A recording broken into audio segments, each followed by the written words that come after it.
In this video, I'll be talking about the forms or the genres that Sir Gawain is drawing on. And I've also placed the page number of Sir Gawain on this screen so that you can turn to the first page of the text as well, because I'd like you to see some of these features in action as we discuss some of these formal features of the text.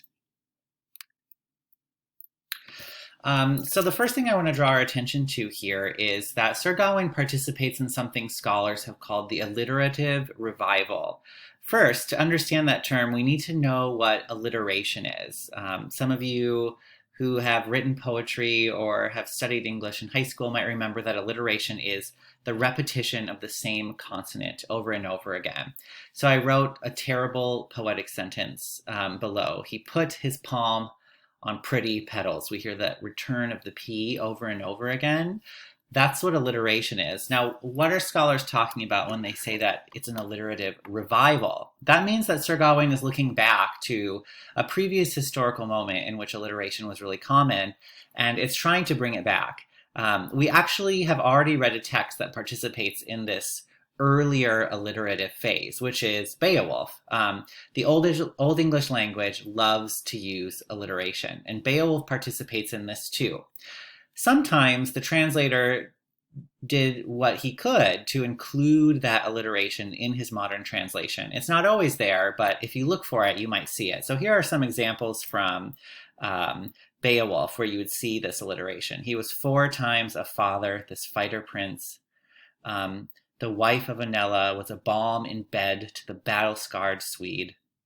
Grendel is described as Cain's clan, whom the creator had outlawed. So we're hearing that alliteration there if we're hearkening back to Old English. This is something that Sir Gawain is also participating in. Here are a few examples from our translation, which again, the translator did his best to include some alliteration, although he couldn't do it all the time. Was tried for his treachery, the truest on earth, and I'll tell it as it's told in the town where it trips from the tongue. It was Christmas at Camelot, King Arthur's court. So we can see that Sir Gawain is employing these alliterative methods that were incredibly popular in Old English, and now this poet is kind of looking back to that moment and bringing back that poetic style. Now, on page 204 of your textbooks, if you look at the way the words are kind of grouped together in different units on the pages, you'll see that they all have a very similar shape. We might refer to those as stanzas. There are about 15 or so lines. It changes every stanza of consistently similarly lengthed lines. And then there's something interesting that happens at the end of each of these stanzas. This convention is called the bob and the wheel. It's a pretty archaic form of poetry that rarely gets used again, but it's very notable in Sir Gawain and the Green Knight. If you're curious what the bob and the wheel is, I've placed this diagram on this slide where you can see a 2-word line, and it usually has 1 stress in the line. If we're thinking about meter, again, we'll spend a lot more time talking about meter in a few weeks, so don't worry about that too much right now.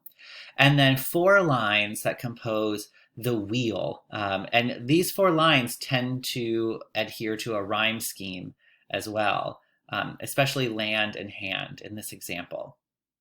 So you'll see this happening over and over again at the end of a stanza.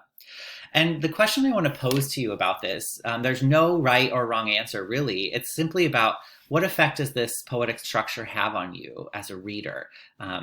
What kind of feeling does it create as you are finishing up a stanza? How does it work to give you a sense of closure or ending that allows for a pause to move on to the next stanza?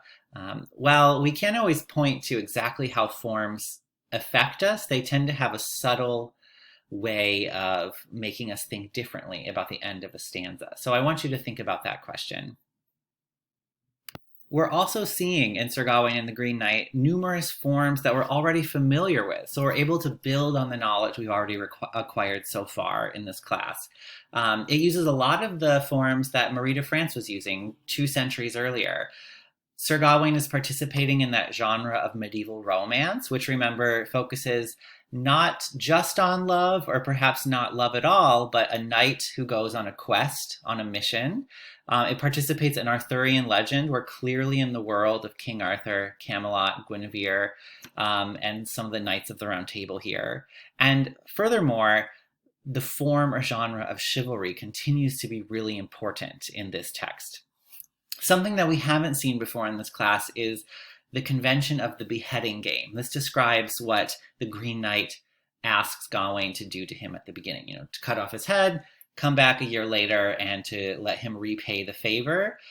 This is a kind of folk convention that we can find in other literatures of the time, and in fact, other world literatures as well. So it's not just a local English thing. It also occurs in the Thousand and One Nights of all places. So it's an interesting folk genre that just happens to appear in this text.